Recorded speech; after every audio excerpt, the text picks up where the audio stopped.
Muy buenas noches, amigos y amigas de Coloquio, el programa económico de la semana. Esta noche tenemos un tema de vital importancia en la economía dominicana, con una pregunta que anda rodando de boca en boca en la República Dominicana y en los organismos internacionales. Reforma fiscal en el año 2024, un año electoral en República Dominicana. Vamos a comenzar a desarrollar este tema con el economista Alejandro Arredondo, catedrático universitario, economista de profesión, expresidente de la cooperativa del Colegio Dominicano de Economistas Codeco y además uno de los analistas de la temática económica en la República Dominicana. Buenas noches, Alejandro Arredondo. Sí, muy buenas noches. Gracias por la invitación, Ale, a tu programa Coloquio, que hacía un tiempo que no venía por aquí. Y ahora en este Multimedia Submundo, complacido de estar contigo. Bueno, gracias, Alejandro. Tú sabes que tú siempre nos has acompañado en la temática económica. Y el tema que acabamos de introducir es un tema vital, partiendo de que en los primeros 8 meses del año 2024 habrá campaña encendida, electoralmente hablando, y habrán 2 elecciones en menos de 8 meses en República Dominicana. Es decir, que después de que se elija el gobierno, tanto el Poder Ejecutivo como en los municipios, en el Congreso Nacional y en las alcaldías, es que vamos a tener nuevas autoridades en agosto. ¿Y cómo es eso de una reforma fiscal en un año electoral?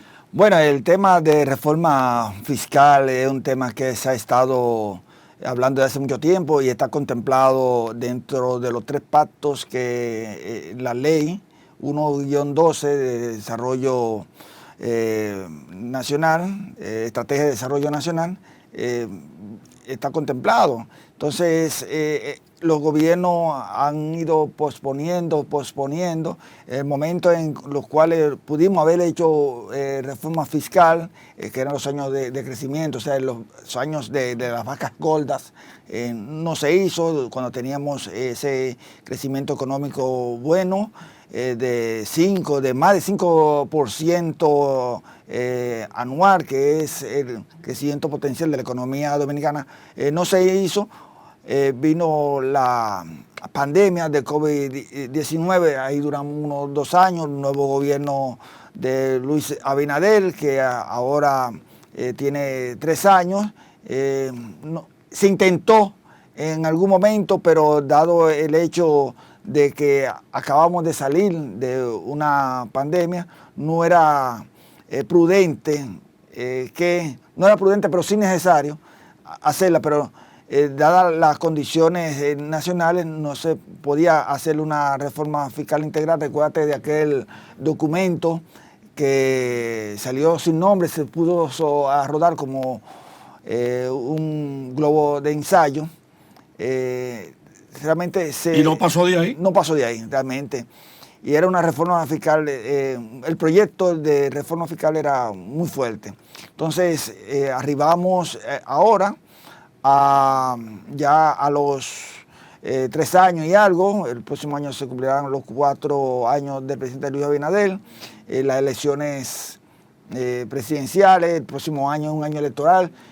En todos los textos, en todos los ensayos que se han escrito, no es posible hacer una reforma fiscal en año electoral por evento político. Además de que el presidente Luis Abinader dijo que no le hablarán de reforma fiscal en año electoral y preelectoral. Sin embargo... Pero ha sido el único que ha hablado de que el país necesita un paquete fiscal. Sí, claro. Digo, un pacto fiscal. Sí, es el único que ha hablado, pero es el momentum en que se puede ejecutar. Sin embargo, eso no descarta la posibilidad de que se puedan iniciar los debates sobre ese proyecto de reforma fiscal que está contemplado en la ley 1-12 de Estrategia Nacional de Desarrollo.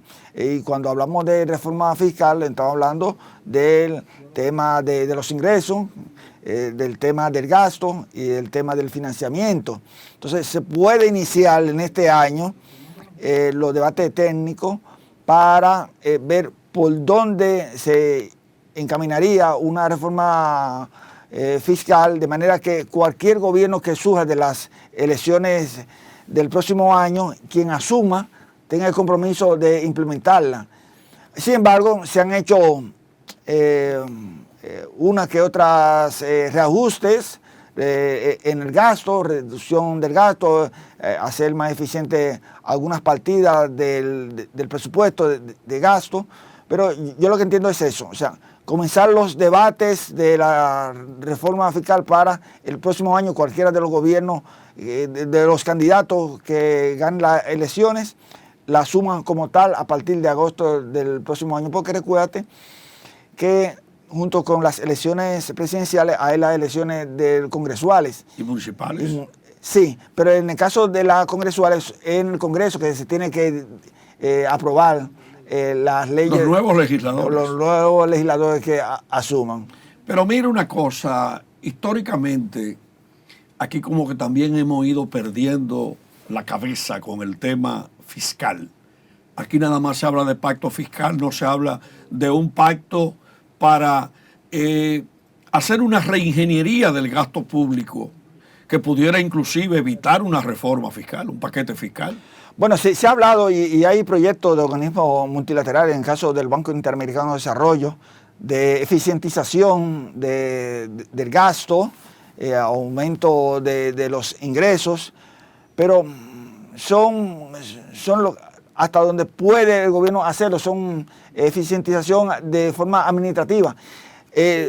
Sí podemos atacar lo que es la evasión fiscal, que en el caso del impuesto ITEVIS, impuesto a la transferencia de bienes industrializados, ITEVIS, ronda, de acuerdo a los estudios que se han hecho, ronda entre el 45 y el 55% de la evasión. En el caso de impuestos sobre la renta, de 55 a 60%, se han hecho amnistías fiscales para ir recuperando aquellos tributos que se han dejado de cobrar también por la ineficiencia del sistema tributario, porque realmente cuando se hizo una verdadera reforma fiscal integral fue en el año 1992, no sé si lo recordarás. Con el doctor Balaguer. Así es. ¿Pero se hizo una reforma fiscal o una reforma arancelaria?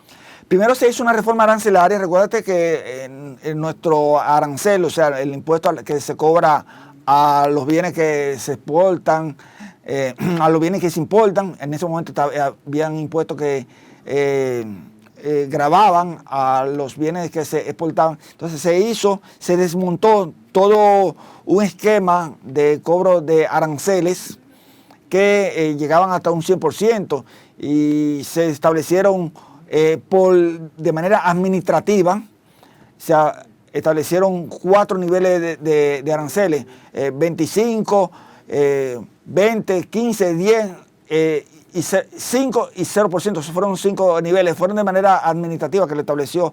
Luego entonces, con la reforma fiscal que se hizo, entonces se llevó al Congreso.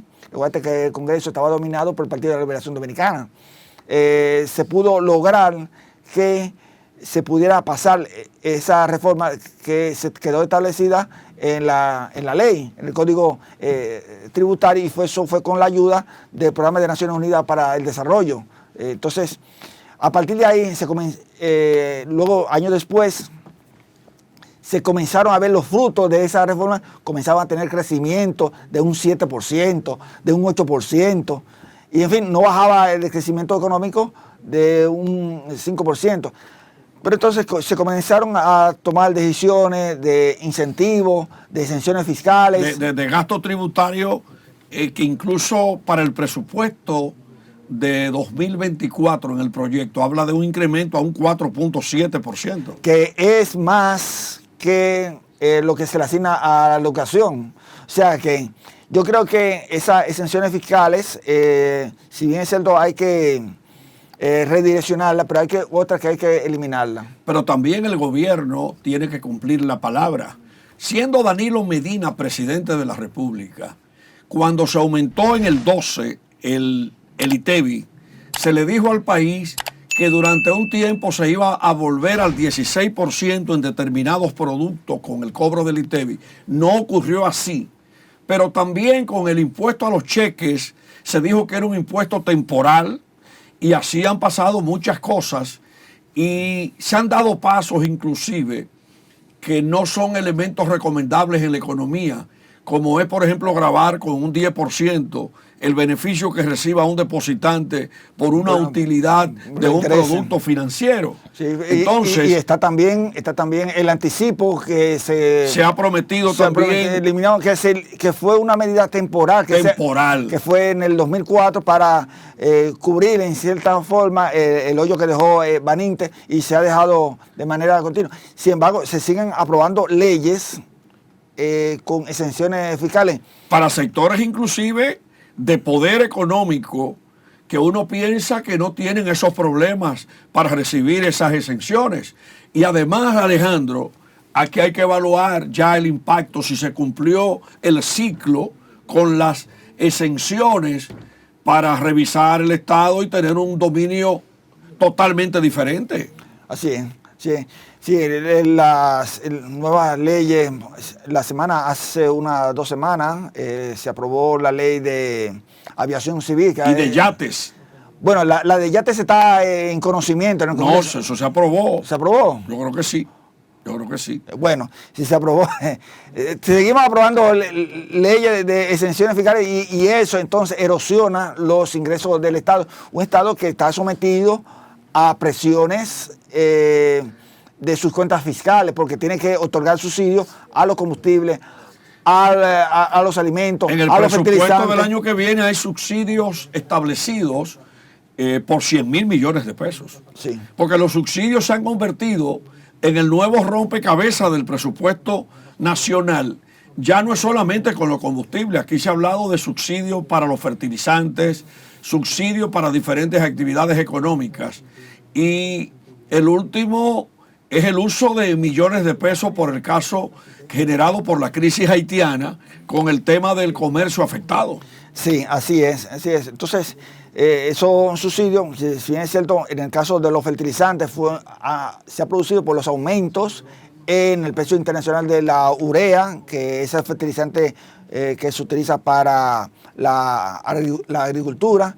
En el caso del precio del petróleo, también se ha tenido que buscar la manera de mantener los precios estables y vemos que semana tras semana se otorgan 400, 500 millones de pesos para subsidios y en algún momento en el año cuando se produjo la invasión de Rusia a Ucrania, que se disparó el precio del barril de petróleo, y algunas semanas llegaron el subsidio a 1.800 millones de pesos. O sea, una cifra respetable. Respetable, claro. Y además de eso, entonces, Alex, un asunto, y es el subsidio al sector eléctrico.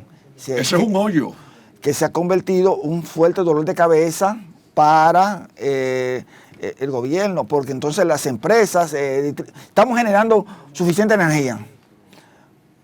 No es la que aspiramos, pero se está generando suficiente energía. Pero sin embargo, estamos hablando de más de 3.000 megavatios disponibles en el país con nuevas inversiones, pero hay que ver realmente qué pasa con las pérdidas eléctricas, la operación de las EDES, el robo de energía eléctrica, y solamente en el año 2022 un subsidio por encima de los $1.000 millones. Así es. Sí, entonces, los niveles de cobranzas de las empresas distribuidoras de electricidad no bajan de un 30%. Lo más que han bajado ha sido a un 28%. Me parece que fue la Sur, la empresa distribuidora del sur. Pero en el caso de Edenorte, se encuentran los niveles de cobranza muy bajos. O sea que, y eso en algún momento habrá que ponerle coto a este asunto, porque no se puede estar quemando combustible, llevando dinero a un barril sin fondo. Alejandro, pero yo vuelvo con el irrespeto que ha habido históricamente con el consumidor, el usuario de los servicios. Cuando se construyó Punta Catalina, que hoy es la generadora de energía eléctrica que opera en Catalina, en la provincia Peravia, se le dijo al país que con esa inversión de más de 2.700 millones de dólares que costó ese complejo eléctrico, iba a bajar el precio de la energía eléctrica, pero además este año se publicó que en un solo día hubo una generación de más de 800 megavatios de energía renovable.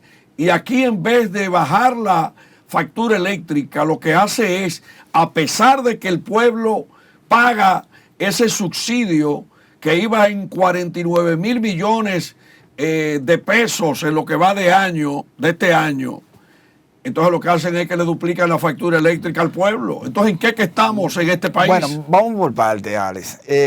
Ciertamente, con la entrada en funcionamiento de la empresa generadora de Punta Catalina, como es el nuevo nombre que hay que llamarle, porque estamos acostumbrados a Central Termoeléctrica Punta Catalina, pero ahora es empresa generadora Punta Catalina, los costos de megavatios hora se han reducido. Ahora, han beneficiado a la distribuidora de electricidad. Ahora, eso no se transfiere al consumidor. Con relación a la tarifa, recuérdate que se firmó un pacto eléctrico y el elemento que comenzó a aplicarse fue lo del ir desgravando el subsidio eléctrico y se produjeron unos 4 desmontes del subsidio eléctrico que solamente afectó a los consumidores y el gobierno lo tuvo que detener porque la forma en que iba era demasiado rápido. Pero entonces no se vio la otra parte, que era la de la eficientización de las empresas distribuidoras de electricidad en la compra de contadores, mejoramiento de las líneas de transmisión eléctrica.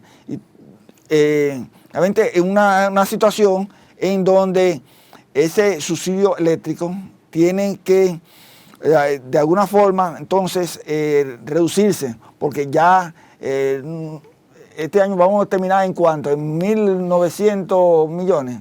Bueno, otra forma seguirá aumentando. Otra forma de reducir ese subsidio es provocando apagones, y eso es un año preelectoral y electoral no es permitido. Alejandro, pero la reforma del 2012 dejó muchos puntos que no se han cumplido. Sí. El caso de la placa, del impuesto a la placa por el valor, no se aplicó y está pendiente. Bueno, no se aplicó porque eso afecta mucho a la clase media.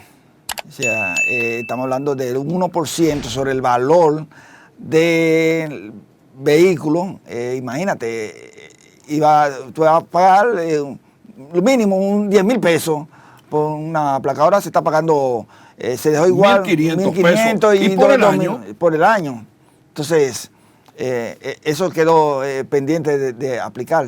Ahora, hay un elemento, el 44% de la economía formal es la que paga impuestos. Hay un 56% que no paga impuestos. Y entonces, luego de crear el ITEVI, ad valorem, impuesto a los cheques, a las transferencias.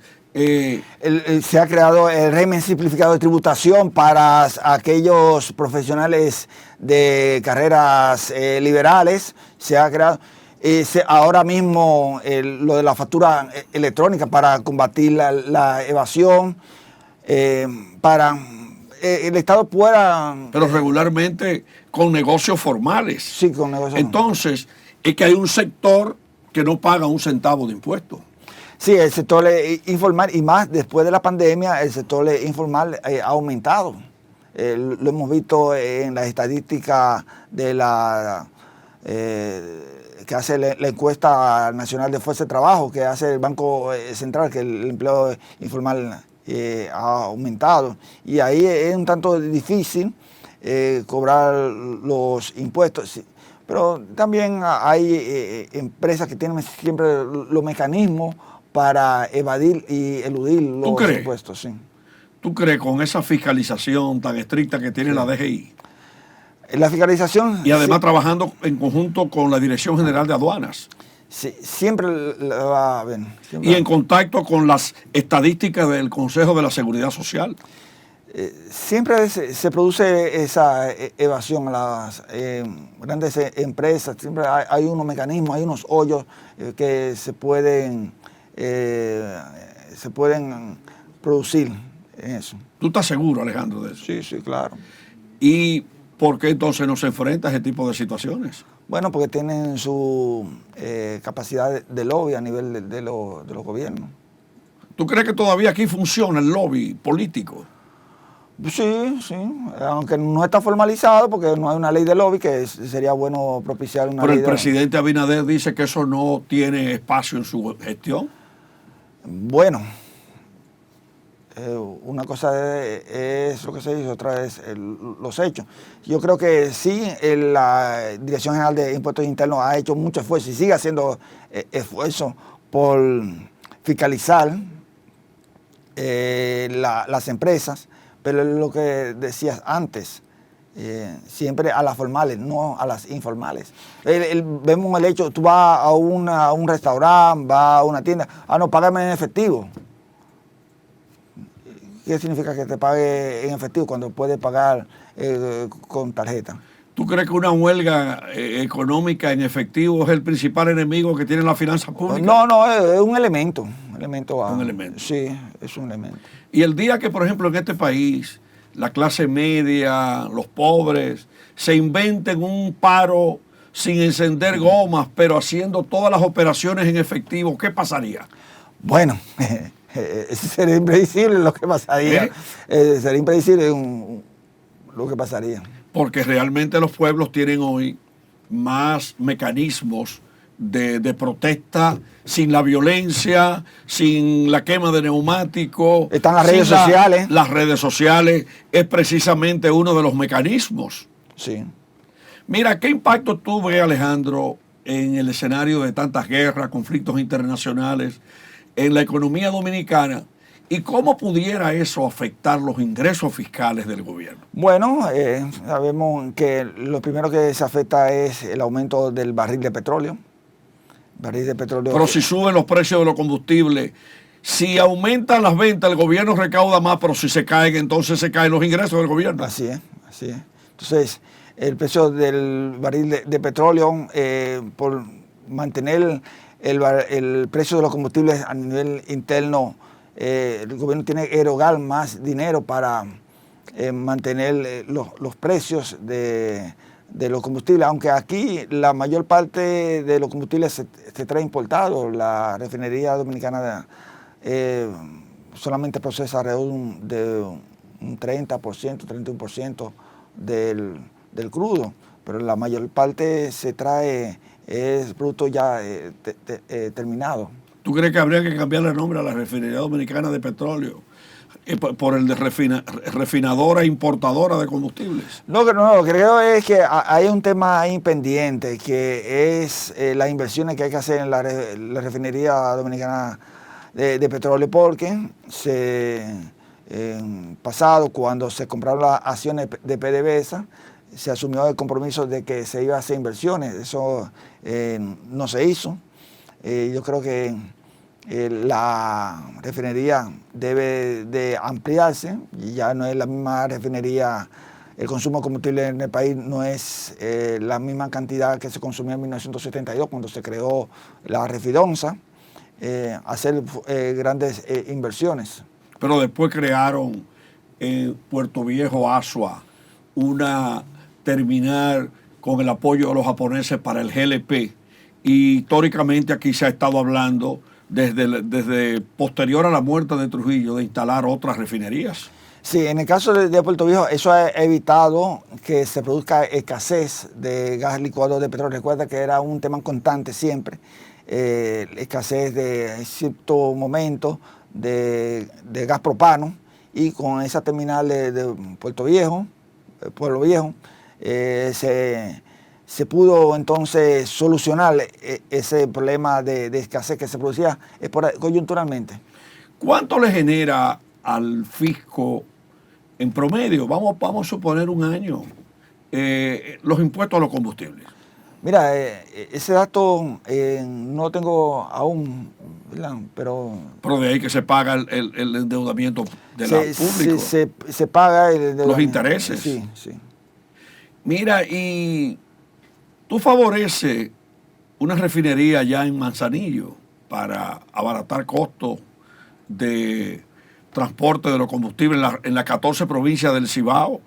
Sí, el asunto es de dónde vamos a sacar los recursos para construcción de una refinería en esa parte. Y no puede ser un joint venture entre sector público, sector privado, o la nueva expresión de moda en el país, alianza público-privada. Pasa es que en caso de las alianzas público-privadas, tiene que el Estado siempre poner, da un paso adelante. Eso tiene cocorica, ¿no? Sí, tiene que poner un paso adelante porque el sector privado lo que ve es la ganancia que puede obtener de esa inversión.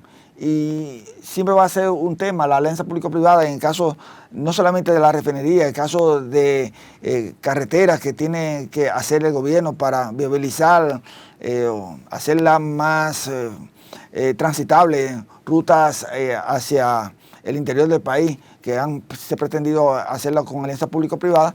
Siempre el gobierno tiene que poner la primera piedra, vamos a decirlo así, para que entonces el sector privado entonces apoye e invierta en esas obras de infraestructura. ¿Cómo vamos a resolver el tema de la economía informal versus los ingresos fiscales?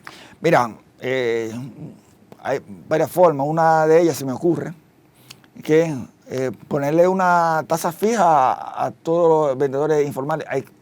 Es difícil, pero haciendo un régimen simplificado, ¿tú crees que pudiera, con una característica especial, resolver? Podría ser. Alejandro, yo creo que realmente un país que acaba de recibir un libro, y con este comentario nos vamos al cambio en este bloque, un libro sobre la biografía de los economistas con tanta gente pensando. Hay que poner a pensar a todo el mundo de cómo vamos a resolver el problema fiscal del país y cómo vamos a hacer una reingeniería del Estado, porque las dos cosas como que están íntimamente ligadas y realmente si no ponemos a todo el mundo a pensar, va a ser difícil aplicar una reforma fiscal en el país. Sí, es difícil y más, recuerda, estamos viviendo en tiempos de democracia donde tú no puedes aplicar una regla de por sí desde el gobierno, sino que tienes que buscar los consensos, generar los debates necesarios para llegar a un punto. A nadie le va a gustar que le aumenten, aunque sea un peso. La lección de 1984, con el estallido social, más la reacción de la clase media con los temas impositivos, son experiencias que parece que no le gustan mucho a los políticos y más cuando se quieren mantener en el poder.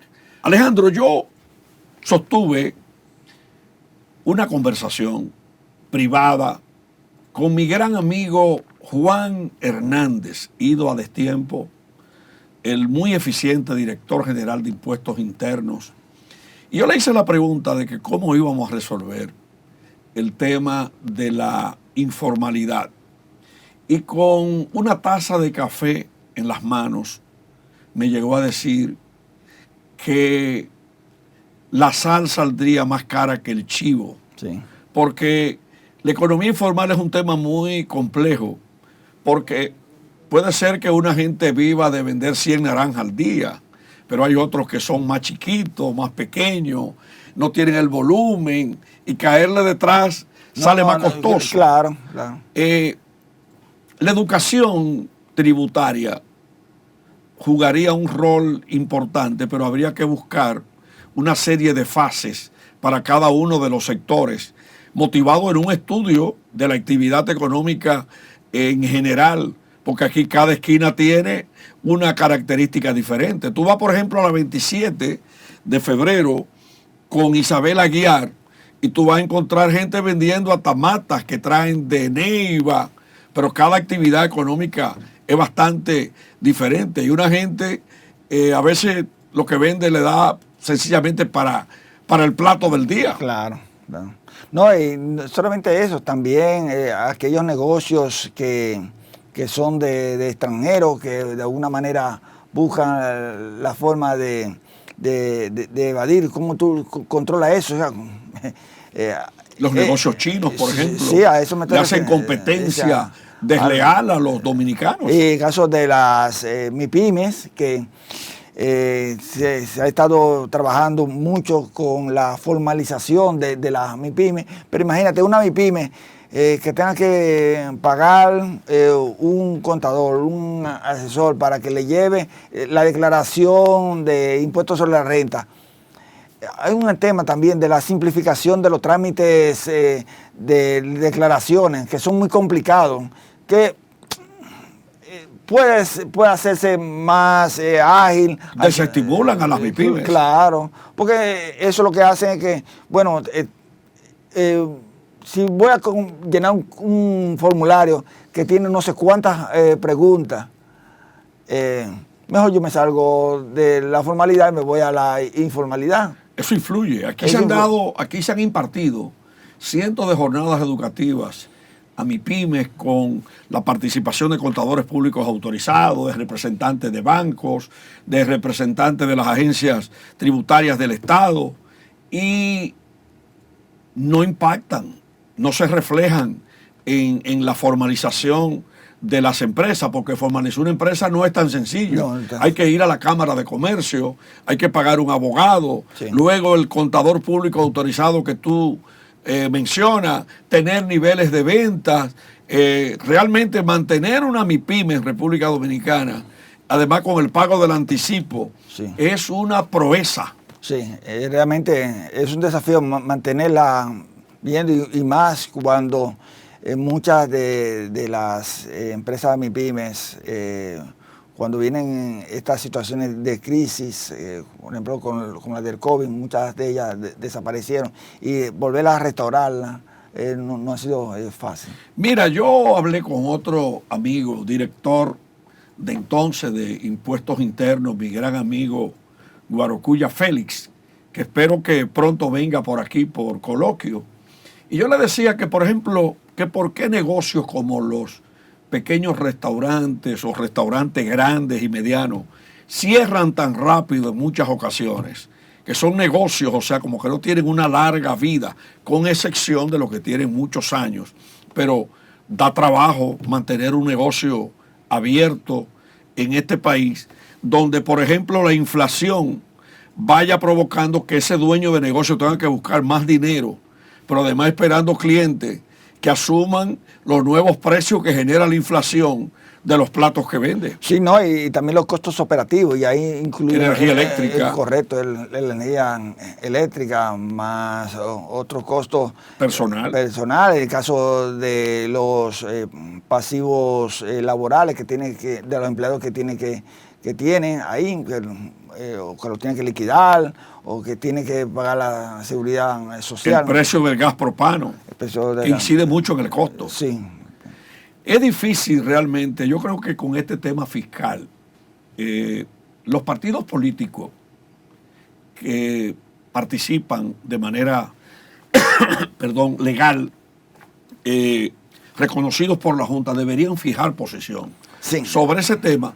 Y no solamente Leonel Fernández, Luis Abinader, Abel Martínez, Danilo Medina, las estructuras económicas de los partidos políticos, claro. La sociedad civil, la clase media fijando posición, los economistas que vivan en los sectores que pertenezcan a la Junta de Vecinos. Este es un tema complicado. Muy complicado, y más cuando tenemos leyes que son muy rígidas para el presupuesto nacional. Estamos hablando de la ley de partidos políticos, la ley de los ayuntamientos, o sea que... Pero hay 30 leyes que no se cumplen. Sí, claro, pero no se cumple porque... Incluyendo la indexación del impuesto sobre la renta a los empleados. Ya, por ejemplo, con los salarios mínimos se han ido acercando ya los salarios mínimos al salario exento. Sí. ¿Y entonces? Sí. Entonces, ese es un tema que siempre se incluye dentro de un artículo dentro del presupuesto nacional para que no aplicar la indexación que está contemplada en el Código Tributario, y eso afecta mucho a los empleos formales y en esos empleos formales a la clase media. Por eso provoca también presión para la migración de profesionales, la fuga de profesionales al exterior, que ha ido en crecimiento. Es decir, que aquí tenemos un rompecabezas que se agrava con el incremento del endeudamiento público para financiar el déficit fiscal en los sucesivos presupuestos que hemos venido teniendo. Sí, presiona los ingresos del Estado porque... se ha hablado del Producto Interno Bruto sobre la deuda, pero hay que ver los ingresos que nosotros recibimos sobre la deuda, o sea, con cuál ingreso nosotros podemos contar para pagar ese endeudamiento. O sea, que es otro rompecabezas. Sí. Entonces, cuando vemos que cerca del 25% del presupuesto se destina al pago de intereses de la deuda, y que en los últimos años hemos tenido que buscar entre 4 o 5 mil millones de dólares prestados sin contar con otros préstamos que están contemplados con Banco Mundial para proyectos de desarrollo. Ahí, por ejemplo, las EDES andan buscando un financiamiento de 1.000 millones de dólares y andan buscando una línea de crédito de 30 mil millones con la banca. Estamos hablando de una presión económica muy fuerte para un país que tiene un presupuesto que ya sobrepasa el billón de pesos, 1.400.000.000, pero que además tiene que inventarse cada año un presupuesto complementario para actualizar las finanzas y el presupuesto, pero que regularmente termina con un incremento en el gasto. Así es, así es.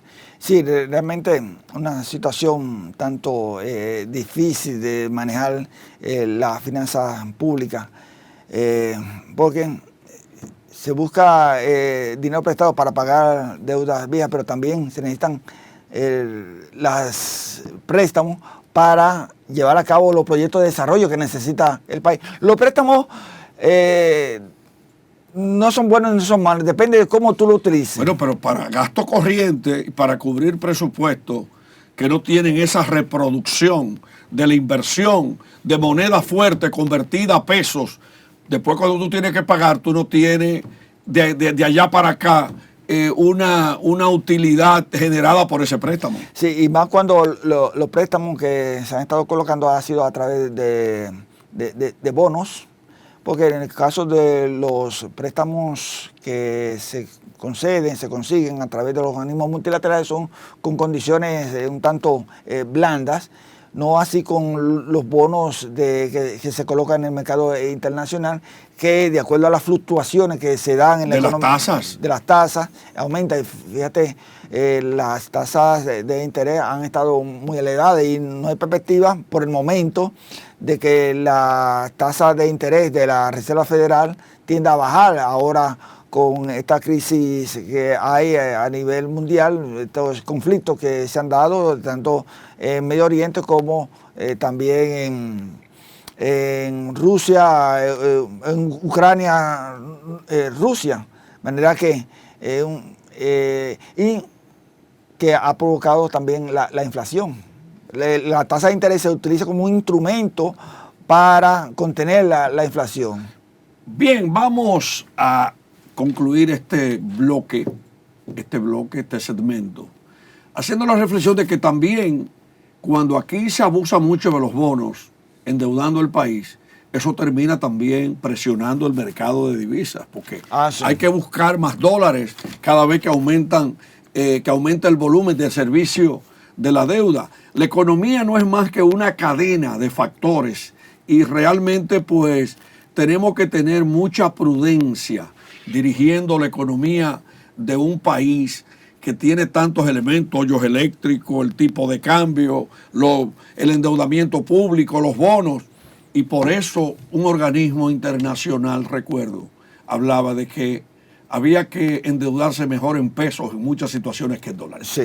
¿Tú crees, Alejandro Arredondo, que los partidos políticos tienen los pantalones para reducir a partir del 2024 el gasto público, insistir en el gasto de calidad en el gasto de capital, pero además la vocación para quitarle recursos a los compañeritos de la base, que son los que suben los presidentes al Palacio Nacional, y quitar esas exenciones que ya cumplieron su misión a los ricos que viven apostando a determinados candidatos para el ejercicio del poder? Lo que hay que realmente tener una visión de qué país nosotros aspiramos. Hay que tener claro esa visión del país a que aspiramos. Un país en donde podamos disfrutar de cierta estabilidad económica y social, de que las exenciones se puedan utilizar y que tenga una redistribución para la sociedad dominicana.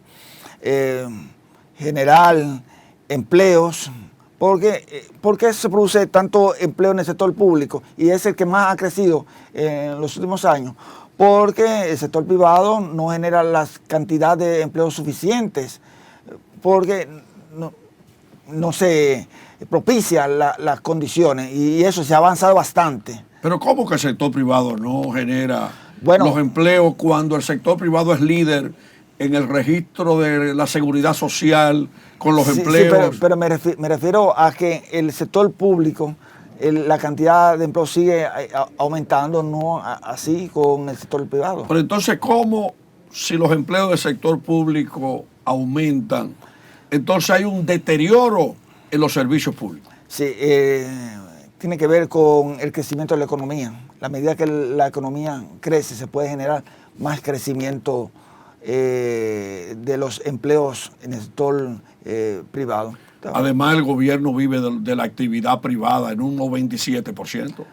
¿Qué genera el gobierno dominicano que no sea el Banco de Reserva, el 50% de Molinos Osama, Refinería Dominicana de Petróleo y lo que tiene que ver con con ingresos a través de la Tesorería Nacional? Son los servicios para el mantenimiento del Estado. O sea, no quiero tener una visión un tanto liberal de la economía, pero sí es necesario que el gobierno mantenga esas funciones de educación, de defensa, construcción de infraestructura. ¿Tú no crees que ese 4% de la educación hay que revisarlo, hay que auditarlo?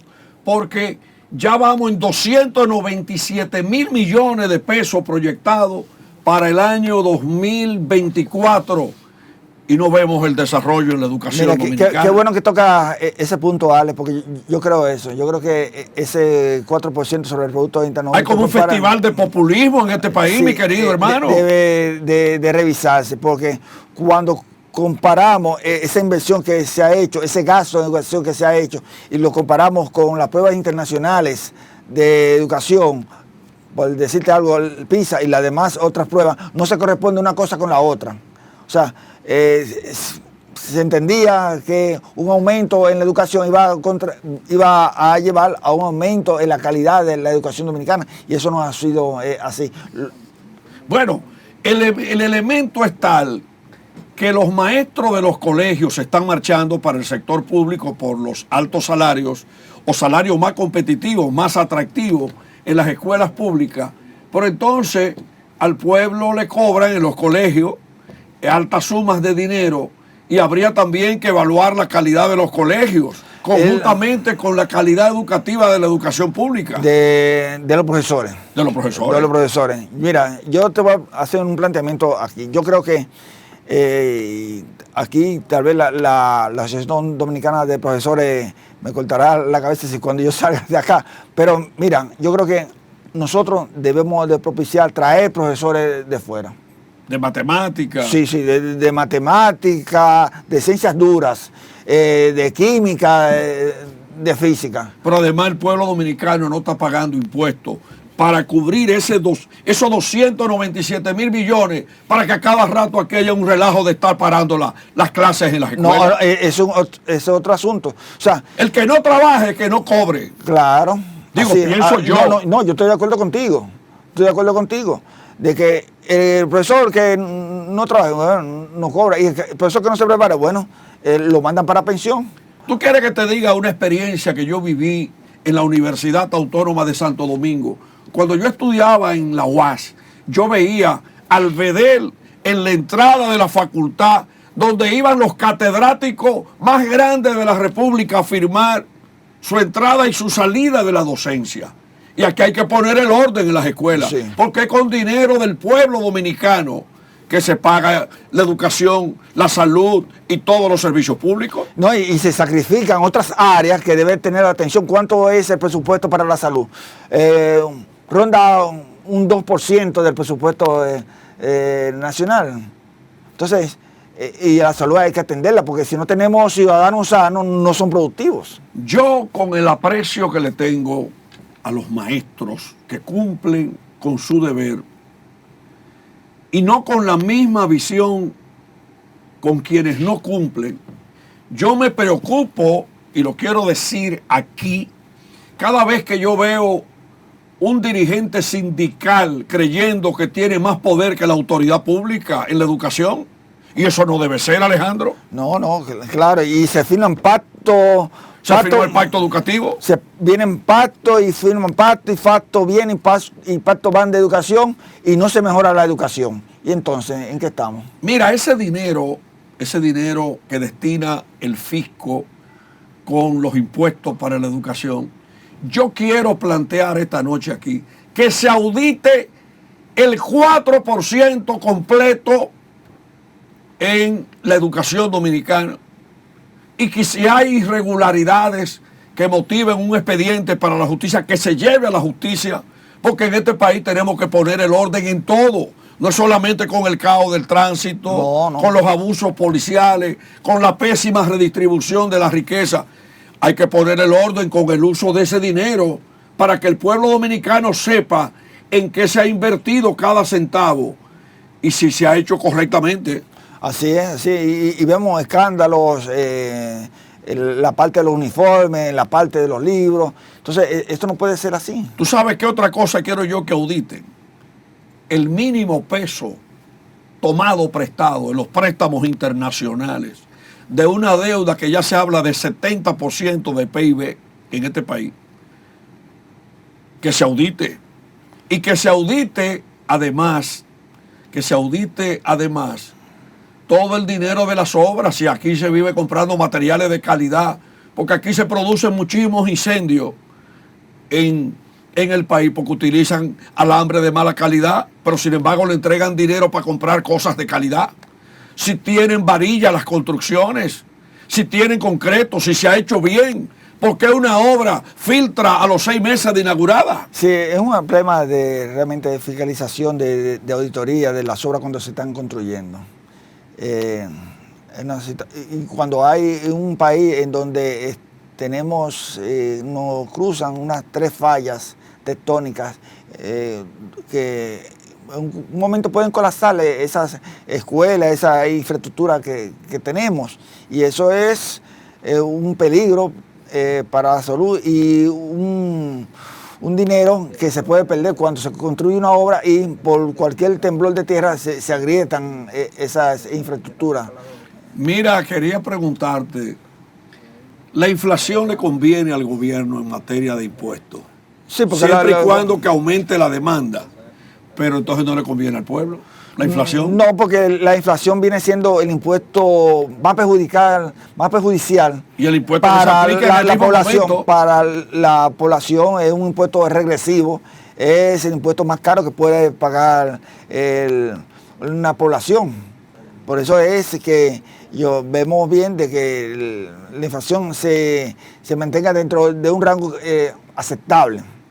Entonces, pero muchas veces esa inflación, como nosotros somos un país en donde traemos productos ya sea terminados o semiterminados, como insumos, materia prima, esos productos que vienen de fuera vienen con la inflación incorporada a los altos precios de esos productos. Pero mira, el paquete fiscal tiene que aprobarlo el Congreso, pero no hay un paquete fiscal más inmediatamente que el de la inflación, porque lo paga inmediatamente el que cuando aumenta un producto, Sí, claro, sin tener que aprobarlo en el Congreso, de una vez tiene que pagarlo. No, porque son leyes de la economía. Entonces las leyes de la economía tienen más poder que el Congreso Nacional. Bueno, sí, claro, la economía es una ciencia y se tiene que aplicar. Entonces vamos a tener que poner una escuelita para que aquí la población dominicana se siga convirtiendo en economista, porque realmente no puede estar desligada a la población de la actividad económica, no, porque es con la que convive. Así es, así es. Con el empleo, el desempleo, el precio. La economía es parte importante de la vida cotidiana de un país, de los ciudadanos. En algunos textos decía que la economía es parte de la superestructura de la sociedad, porque es transversal a todas las actividades cotidianas de los ciudadanos, de los gobiernos. Alejandro, quiero agradecerte la presencia aquí en Coloquio. Como siempre, tú formas parte de ese ejército de economistas que realmente pues participan en Coloquio desde hace muchos años, y yo quiero anunciar que seguiremos con el tema de el paquete fiscal en un año electoral como pregunta, y seguiremos también profundizando sobre quienes hablan de la temática. Ahí está, por ejemplo, Magín Díaz, director de Impuestos Internos pasado, que habla mucho sobre el tema. También seguimos lo que dice Jaime Aristi Escuder, lo que dice Carlos Cuello. Seguimos las voces económicas de la nación sobre un tema tan importante. Nos preocupa el silencio de los participantes en el proceso electoral del año 2024, que no hablan mucho del tema, pero lo tienen vedado ese tema. Lo tienen vedado, sí, como si fuera un tema. No, hay que hablarlo de frente a la nación. Yo creo que sí. Sí, sí, claro. Pero además deben decir lo que van a hacer en el gobierno si llegan. Sí, claro. Bien, amigos, despedimos Coloquio en esta semana. Esperamos vernos el próximo domingo de 7 a 8 de la noche, con las bendiciones al pueblo dominicano, y sepan que aquí vamos a debatir los temas de mayor interés sobre la economía dominicana. Hasta el próximo domingo, Coloquio, el programa económico de la semana.